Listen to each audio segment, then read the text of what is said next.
School की घंटी बजते ही सभी बच्चों की छुट्टी हो जाती है। तभी एक बच्चा स्कूल के बाहर खड़े आइसक्रीम वाले से आइसक्रीम लेकर खाने लगता है। गरीब बच्चा सोनू ललचाई आंखों से आइसक्रीम की तरफ देख रहा था। तभी वह लड़का कहता है, अरे भूखे नंगे, तू मेरी आइसक्रीम को ऐसे घूर घूर कर क्या देख रहा है? चल भाग भिखारी कहीं का। ऐसे कहते हुए वो लड़का सोनू को धक्का दे देता है। सोनू कुछ भी नहीं कहता और चुपचाप रोते हुए अपने घर चला जाता है। वो अपनी माँ मीना से कहता है, माँ, हम इतने गरीब क्यों हैं? आपको पता है, मेरे सभी दोस्तों के घर में एयर कंडीशनर, फ्रिज और एसी है। एक हम ही फटीचर हैं, क्योंकि हमारे घर में कुछ भी नहीं है, एक फ्रिज तक नहीं। सोनू की बात सुनकर मीना उसे समझाती है, सोनू बेटा, तेरे गरीब बाबू के पास इतने पैसे नहीं है जो कि वह फ्रिज खरीद सके। माँ, जब आपसे आपके बच्चों की फरमाइशें पूरी नहीं होती तो आपने हमें पैदा ही क्यों किया? ऐसी गर्मी और गरीबी से जीने से अच्छा तो हम इस दुनिया में आते ही नहीं। ना हमारे पास अच्छा घर है, इसी टूटी फूटी झोपड़ी में रहना पड़ता है, फटे पुराने कपड़े पहनने पड़ते हैं और सूखा रूखा खाना पड़ता है। सारी जिंदगी हम इसी गरीबी और गर्मी में सड़ते रहेंगे। ऐसा कहते हुए सोनू अंदर चला जाता है। कुछ दिन बीत जाते हैं। एक दिन सोनू की माँ ने सोनू को 2 रुपए देते हुए कहा, बेटा, आज गर्मी बहुत है, हम बर्फ का ठंडा पानी पिएंगे। सोनू ने कहा, माँ, मुझे शर्म आती है 2 रुपए की बर्फ लाने में। दुकानदार हमेशा चिक चिक करता है, कहता है 5 रुपए की बर्फ है, फिर भी मुझे दे देता है, यह कहकर कि अगली बार 5 रुपए ले आना। मोहल्ले के सभी घरों में फ्रिज आ चुके हैं, सब फ्रिज का ठंडा पानी पीते हैं। अपने घर में कब फ्रिज आएगा माँ? तब सोनू की माँ ने कहा, बेटा, तेरे बाबू जितना कमाते हैं सब घर खर्च हो जाता है, हम फ्रिज नहीं खरीद सकते। सोनू 2 रुपए लेकर बर्फ लेने चल पड़ा। इस बार दुकानदार अपनी बात पर अड़ गया। तू फिर आ गया 2 रुपए लेकर? इस बार तुझे बर्फ नहीं मिलेगी, जा कोई दूसरी दुकान ढूंढ ले। पता नहीं कहां से आ जाते हैं भीखमंगे। सोनू ने सारी मार्केट छान मारी, मगर 2 रुपए की बर्फ कहीं नहीं मिली। अंत में उसे खाली हाथ वापस घर लौटना पड़ा। मीना सोनू को खाली हाथ देखकर कहती है, क्या हुआ बेटा, बर्फ नहीं मिली? सोनू कहता है, माँ, मैंने आपसे पहले ही कहा था 2 रुपए की बर्फ कोई नहीं देता। सोनू बेटा, तू चिंता मत कर, मैं तेरी पड़ोस वाली आंटी से पूछ कर आती हूँ, फिर हम सब मिलकर बर्फ का ठंडा पानी पिएंगे। सोनू भी अपनी माँ के पीछे पीछे चला जाता है। अरे कमल बहन, थोड़ी सी बर्फ मिल जाएगी, आज गर्मी बहुत है और बच्चे ठंडा पानी पीने की जिद कर रहे हैं। अरे, तेरा तो हर रोज का काम है बर्फ मांगने का। हमारे फ्रीज का बिजली का बिल भी आता है, तुम्हारे घर फ्रीज नहीं है तो हम क्या करें? सोनू अपनी माँ के पीछे खड़े होकर सारी बातें सुन रहा था। अगले दिन सोनू की माँ और बहन घर के बाहर बैठे हुए थे। तभी गली में ऑटो रिक्शा पर लदा एक फ्रिज आता है तो सोनू की बहन कहती है, लो, एक और पड़ोसी का फ्रिज आ गया। अपनी बहन की बात सुनकर सोनू बाहर की तरफ चल पड़ा। मीना ने एक बार टोका भी, बेटा सोनू, इतनी भरी दोपहरी में कहाँ जा रहा है? मगर सोनू ने कोई जवाब नहीं दिया। सोनू एक बड़ी सी फ्रिज की दुकान पर पहुंच गया। वहां बहुत सारे छोटे बड़े फ्रिज रखे हुए थे। उन फ्रिजों को देखकर सोनू का मन बड़ा खुश हो गया। काफी देर तक उन फ्रिजों को देखता रहा। तभी दुकान के मालिक ने अपने नौकर से कहा, अरे रामलाल, जरा देख दुकान के बाहर कौन लड़का खड़ा है, कहीं चोर ना हो। वह नौकर गले में गमछा डाले सोनू की ओर बढ़ा और कहने लगा, अरे ओ छोटू, क्या चाहिए तुझे? इतनी देर से दुकान के अंदर क्यों झांक रहा है? नौकर की बात सुनकर पहले तो सोनू डर गया कि इन्हें क्या जवाब दूं। फिर सोनू बोला, जी, हमारे घर फ्रिज नहीं है, मुझे एक नया फ्रिज खरीदना था। सोनू की बात सुनकर नौकर उसे दुकान के अंदर ले गया और दुकानदार से मिलवा दिया। दुकानदार ने सोनू को नीचे से ऊपर तक देखा, फिर बोला, हाँ बोल छोकरे, तुझे क्या चाहिए? हम फ्रिज बेचते हैं। सोनू ने कहा, अंकल मेरे पास पैसे नहीं हैं, मगर मुझे एक फ्रिज खरीदना था। दुकानदार ने एक फ्रिज की तरफ इशारा करते हुए कहा, यह लाल रंग का फ्रिज, इसकी कीमत 3,500 रुपए है। तुम्हारी जेब में कितने पैसे हैं? दुकानदार की बात सुनकर सोनू ने कहा, अभी तो इतने पैसे नहीं हैं, लेकिन मैं इंतजाम कर लूंगा। क्या आप मुझे नौकरी पर रख सकते हो? दुकानदार कहने लगा, हम बच्चों को काम पर नहीं रखते। बड़े बड़े फ्रिज रिक्शा में लादने होते हैं। तुमसे फ्रिज तो हिलेगा भी नहीं, घर घर फ्रिज पहुंचाने भी पड़ते हैं। सोनू ने कहा, जी मैं सब काम कर लूंगा, आपको शिकायत का मौका नहीं दूंगा। मुझे एक फ्रिज खरीदना है, इसके लिए मैं सब कुछ करने के लिए तैयार हूँ। दुकानदार कहने लगा, बेटा मैं तुम्हें नौकरी पर नहीं रख सकता, बात समझा करो, तुम अभी बहुत छोटे हो। सोनू 2 घंटे तक दुकान के बाहर खड़ा रहा। फिर अचानक दुकानदार बोला, बेटा क्या नाम है तुम्हारा? जी मेरा नाम सोनू है, मैं 7वीं कक्षा में पढ़ता हूँ। ठीक है, मैं तुम्हें नौकरी पर रखता हूँ। मैं चाहता हूँ तुम्हारी पढ़ाई भी ना रुके। तुम रोज सुबह 7 बजे मेरी दुकान पर आओगे, 2 घंटे काम करोगे, उसके बाद तुम स्कूल चले जाना। दोपहर के 2 बजे छुट्टी होने के बाद तुम सीधे दुकान पर आओगे, 2 घंटे काम करोगे, फिर घर चले जाना। यही रोज का नियम रहेगा। दुकानदार से नौकरी की बात करके सोनू खुशी खुशी घर लौट आया। सोनू को काम करते करते 1 महीना बीत जाता है। एक दिन सोनू की माँ ने सोनू से कहा, सोनू शाम के 5 बज चुके हैं। मैं देख रही हूँ तू रोज स्कूल से लेट आता है। स्कूल की छुट्टी तो 2 बजे हो जाती है, फिर तू 3 घंटे कहाँ गायब रहता है और सुबह भी घर से 2 घंटे पहले ही चला जाता है। कहीं आवारा लड़कों के साथ तो नहीं घूमने लगा?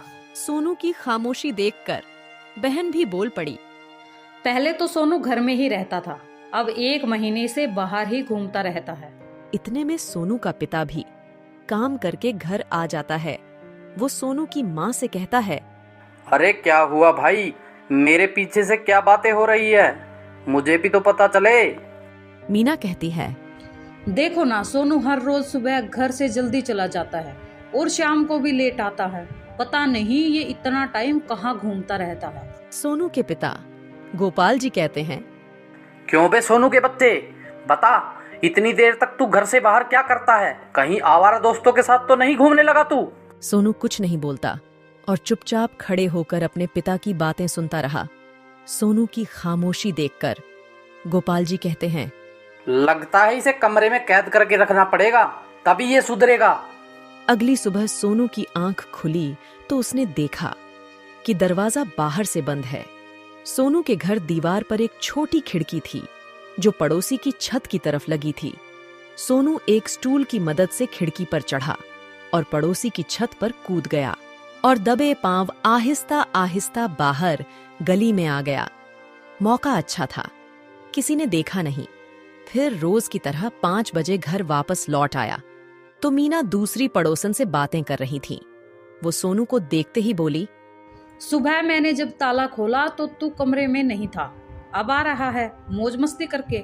आज मैं तेरी चमड़ी उधेड़ूंगी। मीना सोनू को कमरे में ले गई और सोनू की बहन ने उसके दोनों हाथ पैर बांध दिए। तभी मीना ने कहा, सोनू तू सच सच बता, हर रोज कहाँ जाता है? अपनी माँ की बातों का सोनू ने कोई जवाब नहीं दिया। तभी सोनू के पिताजी ने एक मोटे डंडे से सोनू को खूब मारा। पड़ोसियों ने आकर सोनू को बचाया। अरे ओ गोपाल, बच्चे की जान लेगा क्या? गोपाल जी बोले, आप लोग नहीं जानते, सोनू घर से बाहर घूमने लगा है। आज इसकी दोनों टांगे तोड़ दूंगा ताकि ये भाग ना सके। तभी गली में एक व्यक्ति आया और बोला, सोनू का घर यही है क्या?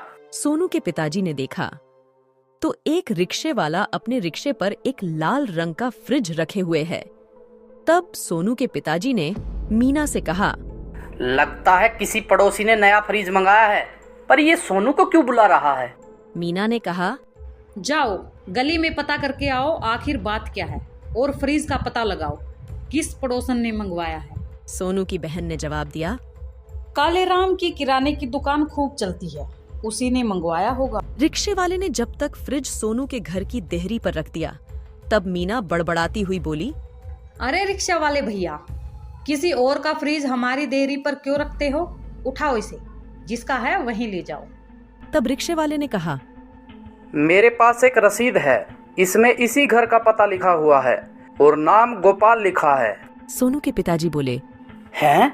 गोपाल तो मेरा नाम है, पता भी हमारे घर का लिखा हुआ है, मगर हमने तो कोई फ्रिज नहीं मंगाया, शायद तुमसे कोई भूल हो गई होगी। इतने में फ्रिज की दुकान का मालिक आ गया। उसने कहा, सोनू ने पेमेंट कर दी है, यह फ्रिज अब आप लोगों का है। सोनू 1 महीने से हमारी दुकान में नौकरी कर रहा था। सोनू ने ही मुझसे कहा था कि घर में मेरी नौकरी का जिक्र किसी से मत करना, वरना मेरी माँ को दुख होगा और माँ मुझे नौकरी नहीं करने देगी। सोनू ने यह भी कहा था, जब फ्रिज के रुपए इकट्ठे हो जाए तब फ्रिज की रसीद मेरे पिताजी के नाम पर काटना। घर में पिता के होते हुए मैं रसीद में अपना नाम कैसे लिखवा सकता हूँ? मैं भी मोहल्ले वालों को बताना चाहता हूँ कि हमारे पिताजी ने हमारे लिए नया फ्रिज खरीदा है। गली में भीड़ इकट्ठी हो चुकी थी। सोनू ने कहा, पिताजी, मैं आज के बाद बिना बताए कोई काम नहीं करूँगा। सोनू की बात सुनकर उसके पिताजी और उसकी माँ के आंसू थम नहीं रहे थे। एक गांव में रमेश नाम का किसान रहता था। परिवार में उसकी पत्नी और 2 बच्चे थे। वह अपने छोटे से खेत में फसलें उगाता था, जिससे कि वो अपने परिवार के लिए 2 वक्त का खाना जुटा पाता था। लेकिन इस साल बारिश न होने की वजह से उसकी फसलें इतनी अच्छी नहीं हो पाई। एक दिन वह अपनी पत्नी के साथ खेत पर खड़े होकर कह रहा था, हे भगवान, अगर बारिश हो जाए तो इस बार सभी किसानों की फसलें अच्छी हो जाए। उसकी पत्नी भी कहती है, सही कहा आपने, अगर बारिश हो जाती है तो इस बार काफी अनाज हमारे पास आ जाएगा। बारिश की आस में किसानों की उम्मीदें टूटने लगती हैं, लेकिन बारिश की एक भी बूंद जमीन पर नहीं गिरती। परिणाम यह होता है कि सभी किसानों की फसलें बर्बाद हो जाती हैं। रमेश की फसल भी पूरी तरह बेकार हो जाती है। ये देखकर रमेश कहता है, हे भगवान, इस बार किसानों का बहुत नुकसान हुआ है। फसलें पूरी तरह से नष्ट हो चुकी है। मैंने तो इस फसल और बच्चों की पढ़ाई के लिए कर्जा भी नहीं रखा था। अब मैं इस कर्जे को कैसे चुका पाऊंगा? यह सुनकर रमेश की पत्नी रमेश को सहारा देते हुए कहती है, कोई बात नहीं, अब जो होना था वो हो गया। हमारी पड़ोस वाली दीदी कह रही थी कि महेश भाई शहर गए हैं, हो सके तो आप भी शहर चले जाइए। शहर जाकर थोड़ा पैसा कमा पाएंगे तो कर्जा भी चुका देंगे। यह सुनकर रमेश कहता है, हाँ, अब मेरे पास केवल 2 ही रास्ते हैं। या तो मैं शहर जाकर थोड़े बहुत पैसे कमा लूं, या फिर खेत बेच दूं। लेकिन मैं खेत बेचना नहीं चाहता, क्योंकि हमारे पालन पोषण का यही एकमात्र सहारा है। बाद में रमेश और उसकी पत्नी दोनों मिलकर रमेश के शहर जाने को ही उचित समझते हैं। अगली सुबह रमेश शहर जाने की तैयारी करता है। वह अपनी पत्नी से कहता है, सुनो, मैं खाली हाथ शहर जा रहा हूँ। कोशिश करूंगा कि कहीं अच्छा सा काम ढूंढ लूं और थोड़ा बहुत पैसा कमा लूं। जैसे ही कुछ पैसे हो जाएंगे, मैं तुम्हें खर्चे के लिए भिजवा दूंगा। रमेश के जाते वक्त उसकी पत्नी उसे कुछ पैसे देती है। यह देखकर रमेश कहता है, यह पैसे कहाँ से आए तुम्हारे पास? रमेश की पत्नी कहती है, मैंने थोड़ा थोड़ा करके ये पैसा जमा किए थे अपने बुरे वक्त के लिए। अब शायद इनका सही वक्त आ चुका है। रमेश थैला उठाता है, उसी में उन पैसों को रख लेता है और शहर के लिए रवाना हो जाता है। शहर पहुंचकर वह काम ढूंढना शुरू करता है, लेकिन पूरा दोपहर काम की तलाश करते करते वह थक जाता है, लेकिन काम नहीं मिलता है। उसके बाद वह एक बगीचे में जाकर पेड़ की छांव में बैठ जाता है। वहीं पास में 2 जेब कतरे आपस में बात कर रहे होते हैं। सुन बे कल्लू, 3 दिनों से कोई भी मुर्गा हाथ नहीं लगा है। लगता है इसके पास काफी माल है। इस बार खाली हाथ लौट कर नहीं आना है।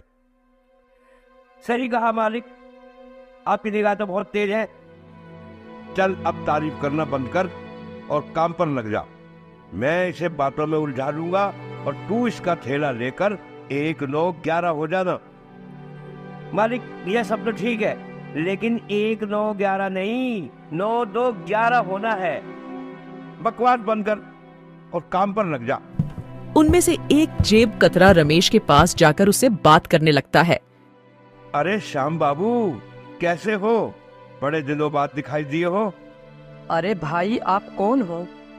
मैं तो आपको जानता भी नहीं। और मेरा नाम श्याम बाबू नहीं, मेरा नाम तो रमेश है। अरे हाँ, तभी मैं कहूँ कि तुम्हारा नाम भूल रहा हूँ। अच्छा, और बताओ क्या हाल है? अरे क्या बताऊं भाई, गांव से शहर आया हूँ काम की तलाश में, लेकिन काम मिल नहीं रहा। अगर आप मुझे जानते हो तो मेरे लिए कोई काम ही बता दो। इन दोनों की बातचीत हो ही रही थी, तभी कल्लू रमेश का थैला लेकर 9, 2, 11 हो जाता है। पहला जेब कतरा कहता है, अरे भाई, लगता है पहचानने में गलती हो गई। चलो मैं चलता हूँ। अजीब लोग हैं शहर की, पहले खुद ही जान पहचान का दिखावा करते हैं और बाद में खुद ही अनदेखा करने लगते हैं। इतने में रमेश की नजर अपने थैले की ओर पड़ती है, लेकिन वहां पर थैला न देखकर वह काफी निराश हो जाता है और कहने लगता है, शहर के लोग तो बड़े ही दयाहीन हैं। मैं तो सोचता था शहर के लोगों का बड़ा दिल होता है, लेकिन यहाँ तो दिल है ही नहीं किसी के पास। गरीब के थैले को भी नहीं छोड़ते। वह भगवान से प्रार्थना करता है कि वही उसकी मदद करें। इतने में रमेश के पीछे से एक दर्द भरी आवाज आती है, बचाओ बचाओ। रमेश उस आवाज को सुनता है और देखता है कि वहां एक घायल व्यक्ति जमीन पर नीचे पड़ा हुआ है। उसके आसपास से लोग गुजर रहे हैं, लेकिन कोई भी उसे सहारा नहीं दे रहा है। रमेश उसकी घायल स्थिति को देखकर तुरंत हॉस्पिटल ले जाने का इंतजाम करता है। हॉस्पिटल ले जाकर वह डॉक्टर से बात करता है। डॉक्टर साहब, जरा इन्हें देखिए, यह बहुत घायल है और दर्द के मारे तड़प रहे हैं। डॉक्टर उस व्यक्ति की हालत देखता है और कहता है, तुरंत इलाज शुरू करना होगा। इसके लिए तुम्हें कुछ पैसे काउंटर पर जमा करने होंगे। ये सुनकर रमेश आश्चर्य में पड़ जाता है और डॉक्टर से कहता है, डॉक्टर साहब, आज ही सुबह मैं शहर आया हूँ काम की तलाश में, लेकिन काम तो मुझे मिला नहीं। ऊपर से मेरा बैग भी किसी ने चुरा लिया है। डॉक्टर उस व्यक्ति का तुरंत इलाज शुरू कर देते हैं और कुछ समय बाद बाहर निकलते हैं। तभी रमेश अपनी जेब से एक पर्स निकालता है, जो उसे घायल व्यक्ति को हॉस्पिटल लाते हुए उसकी जेब से गिरते हुए मिल गया था। वह उसे डॉक्टर को दिखाते हुए कहता है, ये लीजिए डॉक्टर साहब, ये इन्हीं का पर्स है। मैंने तो इसे खोला भी नहीं है, देख लीजिए, शायद इसमें कुछ पैसे हो। डॉक्टर उस पर्स को चेक करता है तो उसमें बहुत सारे आईडी कार्ड और क्रेडिट कार्ड होते हैं। जब डॉक्टर उनकी आईडी कार्ड को चेक करता है तो उसे पता चलता है कि यह तो शहर के सबसे अमीर आदमी है। वो तुरंत रमेश से कहता है, अच्छा हुआ जो तुम इन्हें हॉस्पिटल लेकर आ गए। तुम जानते हो ये शहर के सबसे बड़े आदमी हैं। मुझे नहीं पता डॉक्टर साहब, मैंने तो अपना फर्ज निभाया है। डॉक्टर रमेश को शाबाशी देता है और कहता है, कल सुबह इन्हें होश आ जाएगा। तुम कल सुबह आकर इनसे मिल सकते हो। रमेश रात भर उस गार्डन में ही सोता है और सुबह होते ही वह हॉस्पिटल वापस आ जाता है और डॉक्टर से पूछता है, डॉक्टर साहब, अब इनकी तबीयत कैसी है? डॉक्टर कहता है, हाँ, अब बिल्कुल ठीक है, तुम इनसे मिल सकते हो। डॉक्टर उस व्यक्ति से रमेश का परिचय कराते हुए कहता है, यह रमेश जी हैं, इन्होंने ही आपकी जान बचाई है। घायल अवस्था में यही आपको हॉस्पिटल लेकर आए थे। यह सुनकर अशोक जी कहते हैं, धन्यवाद मेरी जान बचाने के लिए। तुम कौन हो और क्या करते हो? तभी रमेश कहता है, मैं गांव से शहर आया हूँ एक अच्छे से काम की तलाश में, लेकिन अभी तक मुझे कोई भी काम नहीं मिला है। मेरे ऊपर कर्ज है, मैं उस कर्ज से मुक्त होना चाहता हूँ, इसलिए मैं शहर पैसे कमाने के लिए आया हूँ। अशोक जी ये सोचकर हैरान हो जाते हैं कि यह व्यक्ति इतनी परेशानी में होते हुए भी मुझे हॉस्पिटल लेकर आया। वह कहते हैं, मुझे ये जानकर बहुत अच्छा लगा कि इस समय भी तुम जैसा अच्छा और ईमानदार इंसान है। एक काम करना, कल मेरी छुट्टी है तो तुम कल सुबह ठीक इसी समय आना। मेरे पास तुम्हारे लिए काफी अच्छा काम है। रमेश शुक्रिया अदा करते हुए वहां से चला जाता है। अगले दिन ठीक उसी समय हॉस्पिटल पहुंचता है। हॉस्पिटल से वे दोनों अशोक जी के घर के लिए रवाना हो जाते हैं। घर में प्रवेश करते वक्त रमेश उनके बड़े से महल और बड़ी बड़ी गाड़ियां देखकर हैरान रह जाता है और सोचता है कि यह व्यक्ति कितने अमीर होंगे। रमेश अंदर जाकर सोफे पर बैठ जाता है।